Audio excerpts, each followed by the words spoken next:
नमस्कार। प्रादेशिक समाचार के साथ मैं पूनम करकेट्टा। पहले मुख्य समाचार। प्रधानमंत्री नरेंद्र मोदी आज भारत, इसराइल, अमेरिका और संयुक्त अरब अमारात समूह के पहले वर्चुअल सम्मेलन में लेंगे भाग। संयुक्त परियोजनाओं और निवेश में आर्थिक भागीदारी बढ़ाने के लिए होगा विचार विमर्श। देवघर में 2 वर्षों बाद आज श्रावणी मेले की शुरुआत हुई। सुबह से ही बाबा बैद्यनाथ धाम मंदिर परिसर में जलाभिषेक के लिए श्रद्धालुओं की उमड़ी भीड़।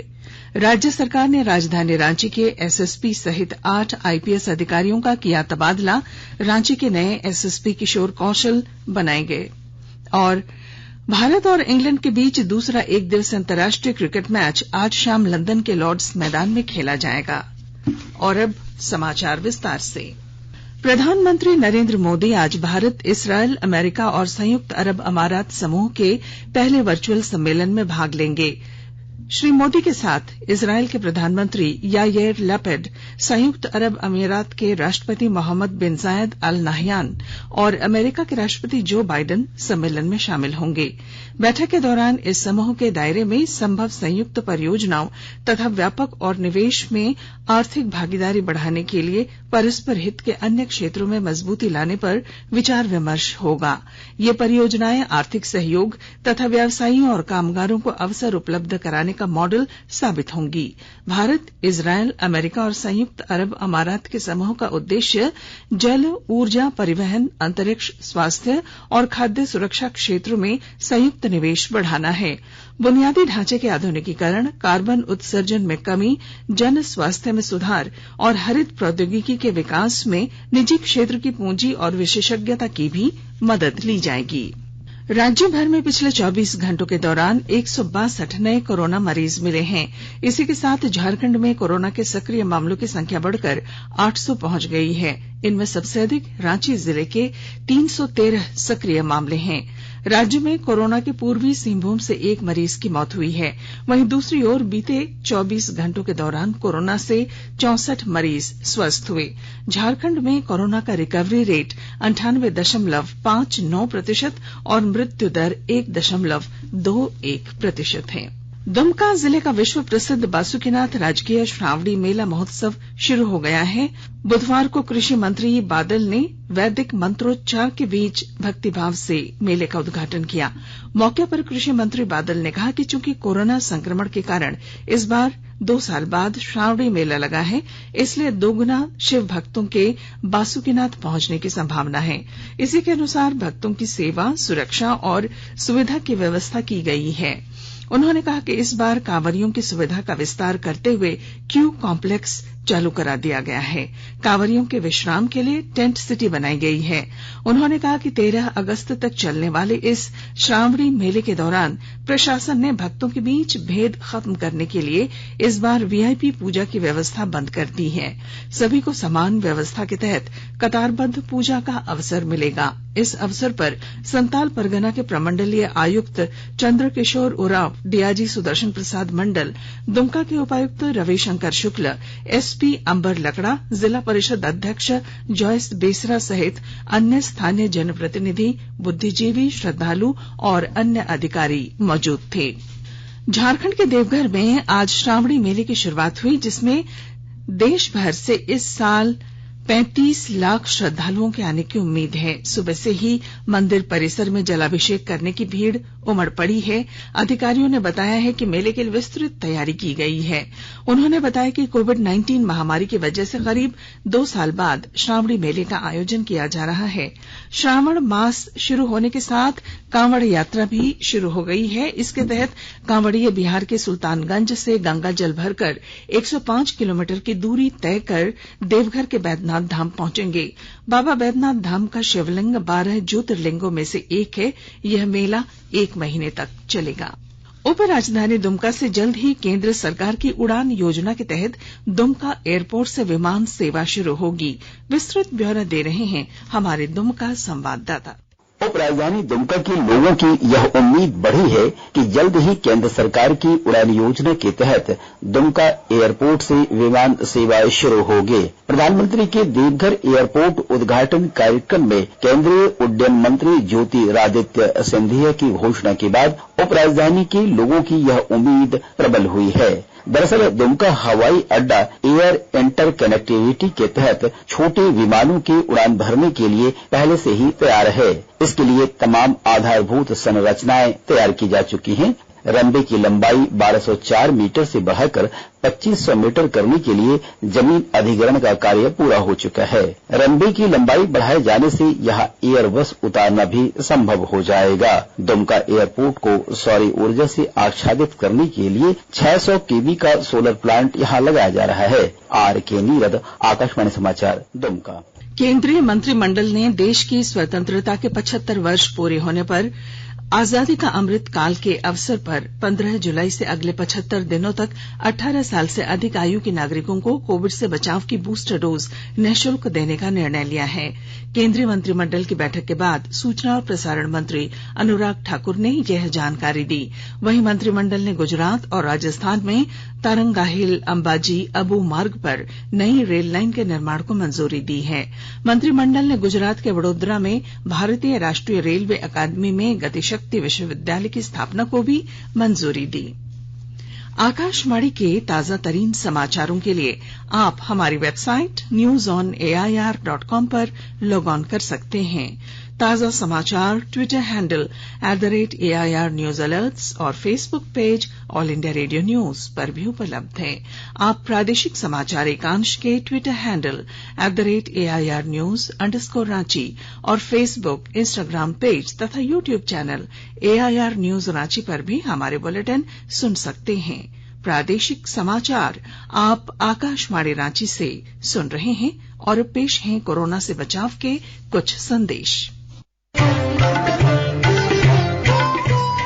कोविड-19 से बचाव और सुरक्षित रहने के 3 उपाय।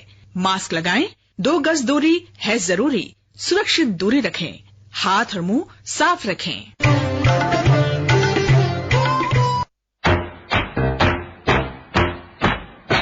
चलो मिलकर एक शुरुआत करें, चलो एक फैसला आज करें, मास्क नहीं तो टोकेंगे, कोरोना को रोकेंगे, चलो एक वादा करते हैं, चलो कुछ वादा करते हैं, मास्क नहीं तो टोकेंगे, कोरोना को रोकेंगे।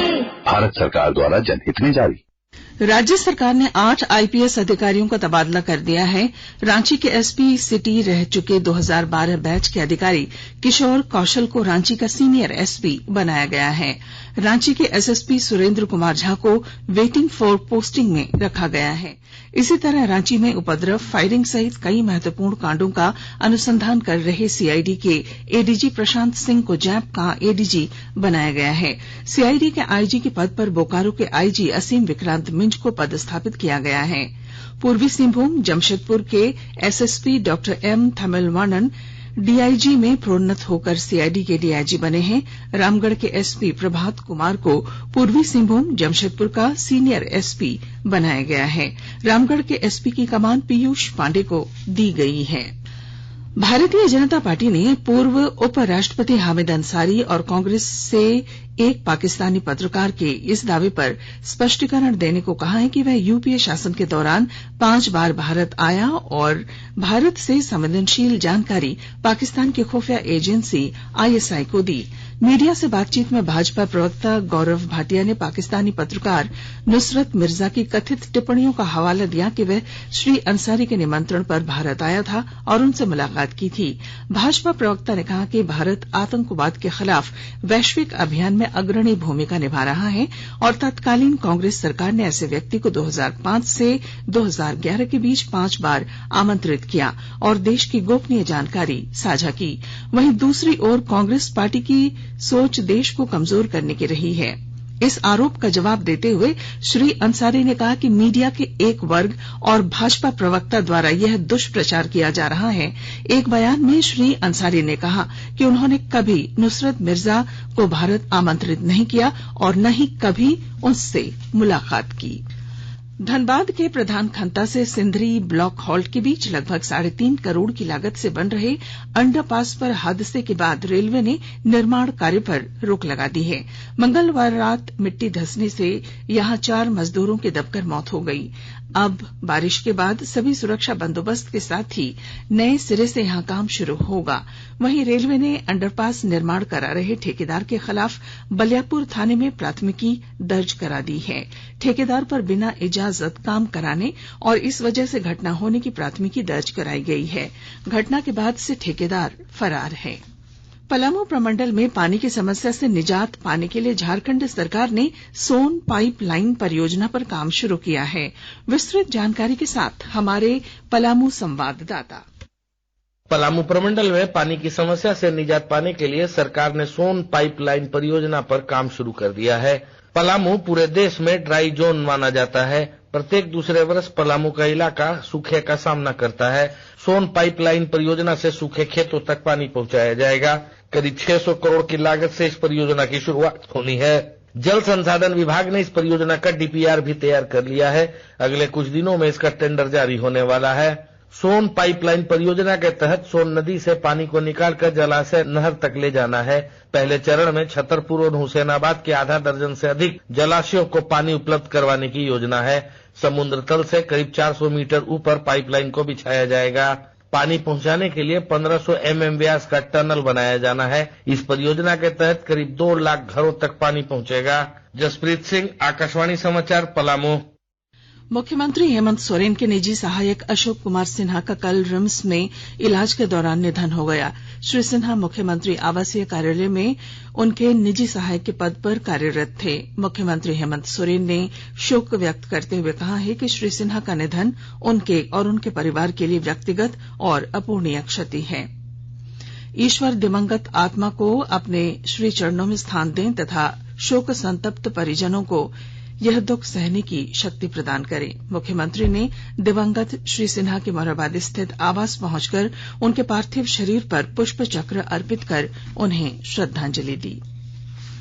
अखिल भारतीय आयुर्विज्ञान संस्थान एम्स नई दिल्ली का बर्न एंड प्लास्टिक सर्जरी विभाग भारत के प्लास्टिक सर्जनों की संस्था एपीएसआई के सहयोग से इस महीने की 15 तारीख को 12वें राष्ट्रीय प्लास्टिक सर्जरी दिवस पर सुश्रुत फिल्म महोत्सव आयोजित करेगा। फिल्म महोत्सव के दौरान प्लास्टिक सर्जरी पर आधारित बेहतरीन फिल्में दिखाई जाएंगी। डॉक्टर प्रोफेसर मनीष सिंघल ने कहा कि यह महोत्सव प्लास्टिक सर्जरी और इसके विभिन्न उपयोगों के बारे में जनता की धारणा बदलने में मदद करेगा। भारत और इंग्लैंड के बीच दूसरा एक दिवसीय अंतर्राष्ट्रीय क्रिकेट मैच आज शाम लंदन के लॉर्ड्स मैदान में खेला जाएगा। यह मुकाबला भारतीय समय के अनुसार शाम 5:30 बजे से शुरू होगा। 3 मैचों की श्रृंखला में भारतीय टीम पहला मैच जीतकर 1-0 की बढ़त ले चुकी है। इससे पहले भारतीय टीम 3 2020 मैचों की सीरीज 2-1 से जीत चुकी है। और अब अखबारों की सुर्खियां। राज्य से प्रकाशित होने वाले लगभग सभी अखबारों ने 18 वर्ष से अधिक आयु के लोगों को देश भर में 15 जुलाई से निःशुल्क दिया जाएगा कोविड टीका। कोविड टीके की बूस्टर डोज की खबर को प्राथमिकता के साथ प्रकाशित किया है। प्रभात खबर ने द्रौपदी के खिलाफ डॉक्टर अजय का विवादित बयान, गुस्से में भाजपा, इस शीर्षक से इस खबर को पहले पन्ने पर स्थान दिया है। हिन्दुस्तान ने रांची उपद्रव का एनआईए ने शुरू की समानांतर जांच की खबर को सुर्खी बनाई है। दैनिक जागरण ने निजी क्षेत्र में 75% आरक्षण देने की नियमावली होगी स्वीकृत, शुक्रवार को कैबिनेट की बैठक तय, मॉनसून सत्र की तिथियों का निर्धारण होगा, इस खबर को प्रमुखता से प्रकाशित किया है। दैनिक भास्कर ने श्रावणी मेले का उद्घाटन 2 साल बाद बाबा के रंग में देवघर नगरी, इसे सुर्खी बनाई है। रांची एक्सप्रेस ने अब पीएम विक्रम सिंघे के घर पर भी कब्जा, लाइव टेलीकास्ट बंद, इसे अपनी पहली खबर बनाई। अंग्रेजी अखबार द टाइम्स ऑफ इंडिया और हिंदुस्तान टाइम्स ने श्रीलंका के कार्यवाहक राष्ट्रपति रानिल विक्रमसिंघे ने स्पीकर से एक सर्वमान्य प्रधानमंत्री मनोनीत करने के लिए पूछा, इस खबर को अपने पहले पन्ने पर प्रकाशित किया है। और अब अंत में मुख्य समाचार। प्रधानमंत्री नरेंद्र मोदी आज भारत, इसराइल, अमेरिका और संयुक्त अरब अमारात समूह के पहले वर्चुअल सम्मेलन में लेंगे भाग। संयुक्त परियोजनाओं और निवेश में आर्थिक भागीदारी बढ़ाने के लिए होगा विचार विमर्श। देवघर में 2 वर्षों बाद आज श्रावणी मेले की शुरुआत। राज्य सरकार ने राजधानी रांची के एसएसपी सहित 8 आईपीएस अधिकारियों का किया तबादला। और भारत और इंग्लैंड के बीच दूसरा एक दिवसीय अंतर्राष्ट्रीय क्रिकेट मैच आज शाम लंदन के लॉर्ड्स में। और इसके साथ ही आकाशवाणी रांची से प्रादेशिक समाचार का ये बुलेटिन समाप्त हुआ। नमस्कार।